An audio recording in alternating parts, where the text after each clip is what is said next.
जय हिंद दोस्तों। भारतीय संविधान के अगले टॉपिक में हम लेके आए हैं आर्टिकल 32। हमने आपको आर्टिकल 31 तक बता दिया था। आर्टिकल 31 जो है समाप्त हो चुका है, वो 300 में जा चुका है। और जो आर्टिकल जो संपत्ति का अधिकार था, हमने आपको बताया था कि जो संपत्ति का हमारा अधिकार है वो अब कानूनी अधिकार रह गया है, जो कि पहले हमें मूल अधिकार के तौर पे दिया गया था। तो कब हटा था? 44वें संविधान संशोधन में ही वो हटा हुआ था। उसके बाद बात आती है आर्टिकल 32 की। आर्टिकल 32 में जो है कहा गया है संविधानिक अधिकार का उपचार। देखिए आर्टिकल 32 क्या है। आर्टिकल 32 वास्तविक रूप से यह है कि आर्टिकल 32 ही हमारे मूल अधिकार को वास्तविक रूप से मूल अधिकार बनाता है। अन्यथा हमें मूल अधिकार शायद मिले ही ना, ये भी स्थिति आ सकती है। लेकिन ये आर्टिकल 32 इसलिए हमें संविधान निर्माताओं के द्वारा दिया गया है, जिसकी वजह से ही हमारा जो मूल अधिकार है वास्तविक रूप में मूल अधिकार के तौर पे हमें मिल जाता है। आर्टिकल 32 ही पूरे संविधान में एक ऐसा अधिकार है जो हमें सीधे सुप्रीम कोर्ट जाने की जो है इजाज़त देता है, जिसका उपयोग करके हम सीधे आर्टिकल 32 का उपयोग करके हम सीधे सुप्रीम कोर्ट जा सकते हैं। और ऐसी कोई अनुच्छेद हो तो आप बताइए कि जो है सीधे सुप्रीम कोर्ट हमें भेजती हो हमारी बातों को सुनने के लिए। ऐसा कहीं नहीं होता। और वो भी यदि मूल अधिकार से संबंधित बात होगी तो कम से कम 5 बेंच यानी 5 जज रहेंगे, तब बात हमारी सुनी जाएगी। यानी कि एक जज सुना भी नहीं सकता जल्दी से जल्दी, ऐसा नहीं है कि नहीं सुनाएगा, लेकिन फिर भी कहा गया है कि 5 जज बैठ के लगभग इस जो है यदि हमारे मूल अधिकार से कोई रिलेटेड बात रहेगी तो वो 5 जज के बेंच ही उसकी सुनवाई करेगी। उससे ऊपर होंगे तो ठीक है, नीचे के लिए नहीं कहा गया है, लेकिन स्थितियों को देखते हुए ऊपर नीचे हो जाता है, वो बात की बात है। उसके बाद बात संविधानिक उपचार है। संविधानिक उपचार है क्या? देखिए संविधानिक उपचार बहुत बड़ी भी बात नहीं है जो कि हमको न समझ में आए, और बहुत छोटी भी बात नहीं है। बस बात यह है कि हम समझ गए तो अच्छा है, नहीं समझे तो फिर इसीलिए तो हम आए हैं कि आप समझ जाएं। यदि हमारे मूल अधिकार का हनन होता है तो हम सीधे सुप्रीम कोर्ट जा सकते हैं आर्टिकल 32 का उपयोग करके। आर्टिकल 32 में जो है वो 5 रीट दी गई हैं। कितनी रीटें दी गई हैं? 5 रीट दी गई हैं। इन 5 रीटों का उपयोग करके ऐसे ही नहीं है कि हम बस का समझ गए कि हमारा जो है मूल अधिकार का हनन हो गया। इनमें से किस तरह से हमारे मूल अधिकार का हनन हुआ है उस प्रकार से जाएंगे। जैसे कि देखिए क्या है, पहला जो है रीट क्या है? वैसे तो देखिए क्या है, बंदी पति परमेश्वर उसका अधिकार। इसको याद करने का साथ ठीक है, बंदी पति परमेश्वर उसका अधिकार, बंदी प्रत्यक्षीकरण। उसके बाद है क्या है? उसके बाद है जो है प्रतिशोध है, प्रतिशोध के बाद है परमादेश है, परमादेश के बाद उत्प्रेषण है, उसके बाद अधिकार परीक्षा।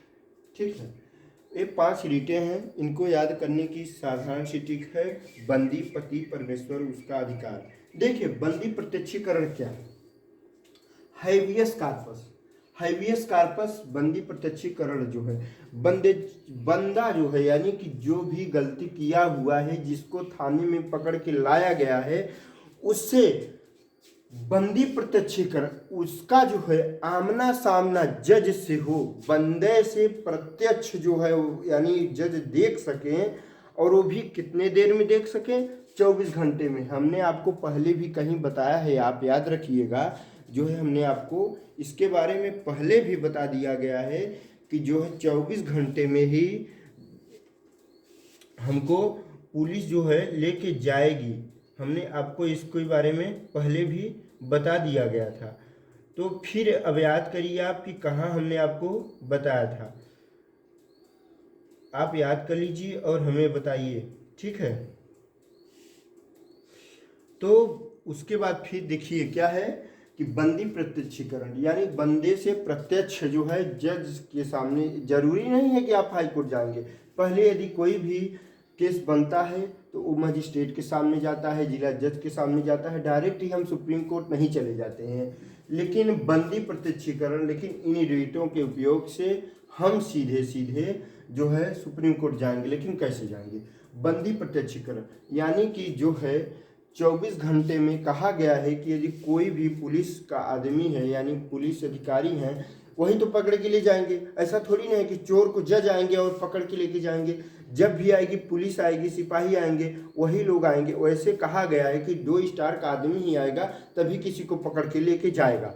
तो यहाँ पे क्या है कि 24 आवर की बात कही गई। 24 घंटे में यदि पुलिस किसी भी व्यक्ति को पकड़ती है तो थाने से जो है पुलिस के पास 24 घंटे में लेके जाएगी, ठीक है। लेकिन उसमें कहा गया है, शर्त रखी गई है कि यात्रा का समय उसमें और छुट्टी का समय कंक्लूड नहीं किया गया। पता चला कि जज साहब बैठे ही नहीं है, आज वो छुट्टी पर हैं, तो फिर वो किससे मिलवाएंगे जो है हमारे यशु साहब। तो इसलिए बात कही गई है कि इसमें छुट्टी और जो है ट्रैवलिंग में जो समय लगा है उसको ऐड नहीं किया जाएगा। पता चला कि किसी को पुलिस जो है बंद कर ली, यानी पुलिस जो है अपराध में किसी को पकड़ ली और 1-8 महीने बीत गए और अभी तक जो है उस व्यक्ति को मजिस्ट्रेट से या फिर जज से मिलने ही नहीं दिया गया। जब मिलने नहीं दिया जाएगा तो उस स्थिति में हम हैबियस कार्पस बंदी प्रत्यक्षीकरण लाते हैं कि भाई यहाँ पे इस फला फला नाम के इस थाने में और यहाँ पर फला फला नाम के कर्मचारियों ने इसको जज के पास ले ही नहीं गए, जबकि इसको 1 महीने से जो है जेल के अंदर रखे हुए हैं, यानी कि पुलिस के जो है लॉकअप में रखे हुए हैं। तो उस स्थिति में उस थाने के ऊपर जो है कार्यवाही होगी। और कोर्ट की कार्यवाही यहाँ पे एक प्रकार से कभी कभी लगता है कि सर्वशक्तिमान या तो फिर बहुत बड़ी जो पावर दी गई है हमारे कोर्ट के हाथ में दी गई है। कोर्ट देखिए, यहाँ पे हम लोग तो सोचते हैं कि पुलिस आ जाएगी, लेकिन पुलिस वालों को भी पसीना कहाँ आता है? कोर्ट में आता है। पुलिस वालों को भी पसीना कहाँ आता है? कोर्ट में आता है। क्योंकि वहाँ पे जाएंगे तो वहाँ पे अलग ही नियम कानून है। वहाँ पे पहली बात तो वकीलों के थ्रू जाना होता है, तो इसलिए और ये लोग जो जितना ही करता है जज यदि पहले समझ जाते हैं तो उसको उतना ही परेशान करते हैं। इसी बात, हालांकि वो लीगल रूप से परेशान करते हैं, नहीं कि इलीगल रूप से परेशान करेंगे।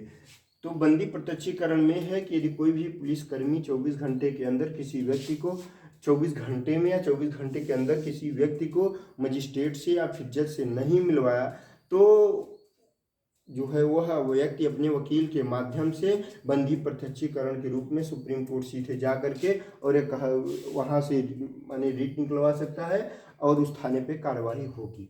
इसके लिए ये बंदी प्रत्यक्षीकरण का जो है बस यही कॉन्सेप्ट है। उसके बाद फिर आता है परमदेश, परमादेश। मान लीजिए कि सभी गांव में लगभग सरकारी स्कूल है, नहीं है तो 1 से 5 तक तो है ही, उससे ऊपर की नहीं है तो ठीक है, कहीं 8 तक है, कहीं तो कहीं इंटर कॉलेज ही है, लेकिन जहाँ नहीं है वहाँ पे लगभग 1 से 5 तक तो है ही। लेकिन हम देखते हैं कि 5 तक के बच्चे पता चला कब लंच हो रहा है और कब क्या हो रहा है ये पता ही नहीं चल रहा है हमको। बस बच्चे सभी घूम रहे हैं और जो है अध्यापक लोग कुर्सी पे बैठ के अपना आराम से जो है खा पी रहे हैं, तो उनको बच्चों से कोई मतलब नहीं है। तो उस स्थिति में क्या कर रहे हैं? उस स्थिति में वो अपना कार्य भली भांति नहीं कर रहे हैं। तो यदि वो अपना कार्य भली भांति नहीं कर रहे हैं तो इसके तहत हम परमादेश रीट ला सकते हैं और उनके ऊपर जो है कार्यवाही होगी। यदि वो पकड़ लिए गए ऐसा करते हुए, यदि वो पढ़ाई नहीं हुई है कि पढ़ाए नहीं है बच्चों को, तो इसके तहत जो है उनके ऊपर कार्यवाही की जाएगी और हम डायरेक्ट जो है सुप्रीम कोर्ट जा सकते हैं आर्टिकल 32 का उपयोग करके। हालांकि ये जरूरी नहीं है कि हम जो है सुप्रीम कोर्ट ही जाए, हम कहाँ भी जा सकते हैं? हम जा सकते हैं हाई कोर्ट। हम जा सकते हैं कहाँ भी जा सकते हैं? हम हाई कोर्ट भी जा सकते हैं। जरूरी नहीं है कि जो है हम सुप्रीम कोर्ट ही जाएं। और हाई कोर्ट जाएंगे किसके तहत? आर्टिकल 226 के तहत। 226 में हमें अब पता चला कि कोई व्यक्ति जो है उत्तर प्रदेश का है, मान लीजिए उत्तर प्रदेश के ही है, उत्तर प्रदेश के हैं, हमारे नज़दीक में हाई कोर्ट इलाहाबाद स्थित है, तो ये अब हम पैसा खर्च करके दिल्ली नहीं जाना चाहते, तो हम 226 का उपयोग करेंगे और आर्टिकल जो है हम अपनी जो है जो भी हमारी समस्या है उसको ले करके हम इन सभी समस्याओं में को रिलेट करके और उसके बाद वकील के माध्यम से हम अपनी बात हाई कोर्ट में भी रख सकते हैं, जो आर्टिकल 226 की तरफ जाएगा। लेकिन अभी बात आर्टिकल 32 की हो रही है, तो आर्टिकल यदि 32 की बात हो रही है तो आर्टिकल 32 में कहा गया है कि सरकारी कर्मचारी यदि अपने जो है जो उनको काम कहा गया है वो काम नहीं कर रहे हैं तो उनके ऊपर जो है सुप्रीम कोर्ट सीधा आदेश कर सकता है। आप सुप्रीम कोर्ट के पास जा सकते हैं और उसके ऊपर कार्यवाही की जो है कार्यवाही करेगी सुप्रीम कोर्ट, बस उनकी गलती को आप यदि बताते हैं तो लेकिन ये जो है सिर्फ सरकारी कर्मचारी के ऊपर है। पता चला आप गए, कोई सरकारी कर्मचारी कहें कि आज नहीं आइएगा, वो पता चला उपस्थित ही नहीं है, जबकि उनको उपस्थित रहना चाहिए। हम लोग कई बार जाते हैं, देखते हैं, पता चला लेखपाल साहब है ही नहीं, हम लौट के घर चले आते हैं, बड़े बाबू साहब हैं ही नहीं, लौट के घर चले आते हैं। तो उन स्थितियों में उनकी छुट्टी नहीं है, बिना छुट्टी लिए ही घूम टल रहे हैं। तो उन्हीं स्थितियों में पता चला कि जो है दरोगा जी ही हमारे क्षेत्र के जो हैं वही ठीक से काम नहीं कर रहे हैं। मान लीजिए 24 घंटे की बजाय वो हमारा केस लिखे ही ना, हम गए और बोले कि जो है हमारा केस लिख दीजिए, तो वो लिखे ही ना, तब तो वो अपने कार्य का उल्लंघन कर रहे हैं और वो सरकारी कर्मचारी हैं, तो फिर उनके ऊपर भी जो है परमादेश यानी मैंडामर्स आएगा। ठीक है, मैंडामर्स आएगा सरकारी कर्मचारी के ऊपर। परम आदेश माने कि जो है उनके ऊपर जो है ऊपर से यानी सुप्रीम कोर्ट जो है उनके ऊपर कार्रवाई के लिए आदेश देगी, उनको बुलाएगी। उसके बाद अधिकार परीक्षा क्यों वारंटो, किस अधिकार से, क्यों वारंटो, किस अधिकार से, अधिकार परीक्षा। मान लीजिए कि जो है पता चला कोई घूस देकर उसके लिए एलिजिबल है ही नहीं, कहा जा रहा है कि आप जो है बिना ग्रेजुएशन किए जो है डीएम नहीं बन सकते, और हालांकि उसमें तो घूस होता ही नहीं है, लेकिन फिर भी मान लीजिए कि एसएससी की जॉब होती हैं और कई सारी जॉब होती हैं जिसमें कि घोटाला हो जाता है, तो घोटाला हो तो जाता है, ठीक है, बात सही है।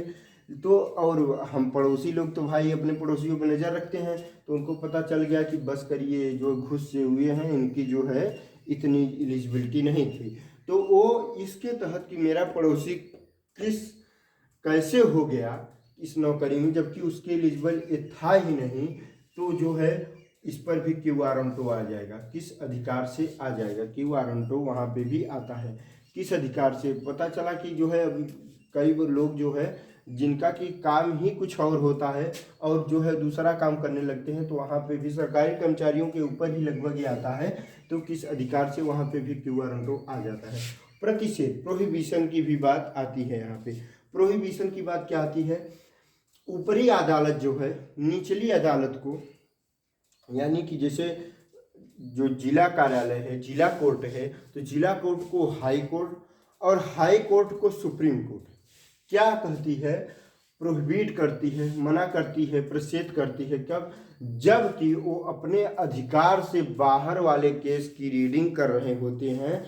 पता चला कि मामला जो है कई राज्यों का है, मामला जो है कई राज्यों का, जबकि कोई भी जो हाई कोर्ट है तो वो सिर्फ अपने अधिकार में आने वाले, जैसे मान लीजिए इलाहाबाद हाई कोर्ट है तो उत्तर प्रदेश की ही बातों को रख सकती है। पता चला कि कोई 2 राज्यों का मामला है और जो हाई कोर्ट जो है उस पर सुनवाई देने के लिए उसको जो है बार बार लगा रहा है अपना कि हाँ ठीक है इस तारीख को आइए, ऐसे भी कार्यवाही करने के मूड में है, और सुप्रीम कोर्ट को पता चल गया कि जो है ये अपने जो है इसके बस की बात नहीं है, यानी कि 2 राज्यों का मामला हो गया तो सुप्रीम कोर्ट जाना चाहिए, लेकिन फिर भी हाई कोर्ट उसको टांग के बैठा है। तो इस स्थिति में क्या किया जाएगा, उस स्थिति में सुप्रीम कोर्ट जो है हाई कोर्ट को, अब पता चला कि जिला के बाहर है, 2 जिलों का मामला है, ठीक है, प्रयागराज का तो है ही, पता चला भदोही का भी मामला है, भदोही का मामला तो है ही, पता चला बनारस का भी मामला है।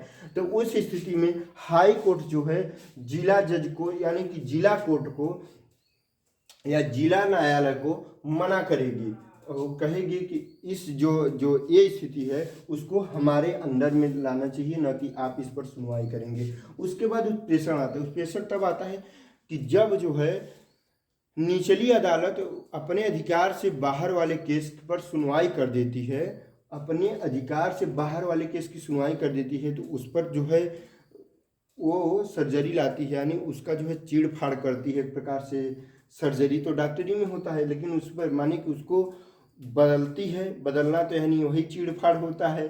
तो उसको इसी प्रकार से वर्ड है उत्प्रेषण जो है, तो जो है वो मना कर देती है और अपने अंडर में लेकर उस कार्यवाही को करती है अपने हिसाब से। तो फिर मिलेंगे अगले वीडियो में। इस वीडियो में बस इतना ही। धन्यवाद दोस्तों।